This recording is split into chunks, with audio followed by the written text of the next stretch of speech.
விஜய் அரசியலுக்கு வந்ததுக்கு அப்புறமா முதன்முறையா போராட்ட களத்துல பேசினது பேசுபொருளா மாறியிருக்கு. எதிர்பார்த்த மாதிரி இந்த ஆர்ப்பாட்டம் அமையல. விஜயும் சரியா பேசலன்னு விவாதங்களும் ஏற்பட்டிருக்கு. இத பத்தி மதிமுகம் டீ கோட்ல நாம் இன்னைக்கு விரிவா பார்க்கலாம்.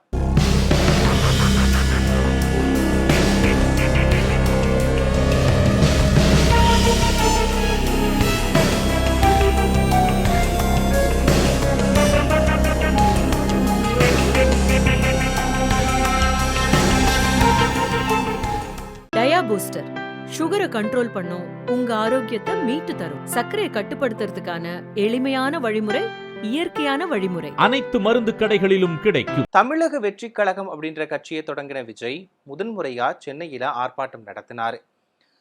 திருப்புவனத்துல விசாரணைக்காக அழைத்து செல்லப்பட்ட காவலாளி அஜித்குமார் மரணத்துக்கு நீதி கேட்டும், கடந்த 4 ஆண்டுகள்ல போலீஸ் விசாரணையில 24 பேர் உயிரிழந்தது குறித்தும் வெள்ளை அறிக்கை வெளியிட கோரியும் சென்னை சேப்பாக்கத்துல ஆர்ப்பாட்டம் நடந்துச்சு.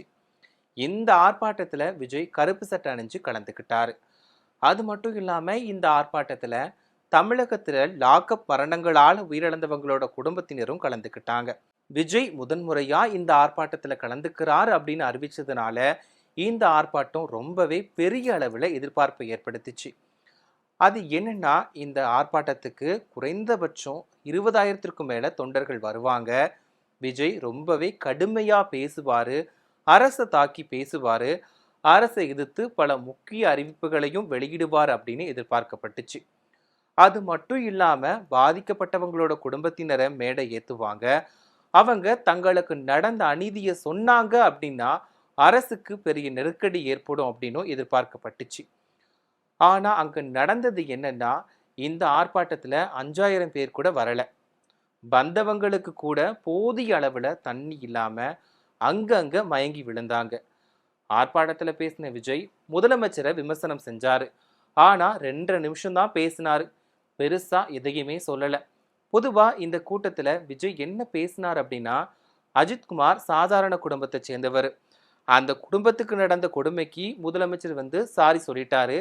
ஆனா உங்க ஆட்சியில 24 பேர் லாக்அப் டெத்ல இறந்திருக்காங்க. அவங்க கிட்டையும் சாரி சொல்லுங்க, அவங்களுக்கும் நிதி உதவி வழங்குங்க அப்படின்னு சொன்னாரு. அது மட்டும் இல்லாம திமுக அரசு வெற்று விளம்பர அரசா இருந்து இப்போ சாரிமா அரசா மாறிடுச்சு அப்படின்னும், RSS பாஜகவோட கைப்பாவையா CBI இருக்கு அப்படின்னு மட்டும் விமர்சிச்சாரு. அவ்வளவுதான், பெருசா எதுவுமே பேசல. பாதிக்கப்பட்ட குடும்பங்களை மேடை ஏத்துனா கூட அவங்க முழுமையா பேச விடல. அப்புறம் எதுக்கு அவங்கள மேல ஏத்துனாங்க அப்படிங்கிறதே கேள்வியா இருக்குது. விஜய் இந்த ஆர்ப்பாட்டத்துல பெருசா எதுவுமே பண்ணல. வந்தாரு, பேசினாரு, போயிட்டாரு, அவ்வளவுதான். இந்த நிலையில ஆர்ப்பாட்டத்துக்கு வந்த தொண்டர்களை ஆங்காங்கே போலீசார் நிறுத்தியதால தான் போதிய கூட்டம் வரலன்னு தமிழக வெற்றி கழக நிர்வாகிகள் தரப்பு சொல்றாங்க. ஆனா அப்படி நிறுத்தப்பட்டவங்க எல்லாருமே மற்ற மாவட்டத்தை சேர்ந்தவங்க மட்டும்தான். சென்னைக்கு உள்ள யாருமே நிறுத்தப்படல. அப்படி இருந்தும் சென்னைக்குள்ளேயே 5,000 பேரை கூட திரட்ட முடியாம போனது வியப்பை ஏற்படுத்தி இருக்கு.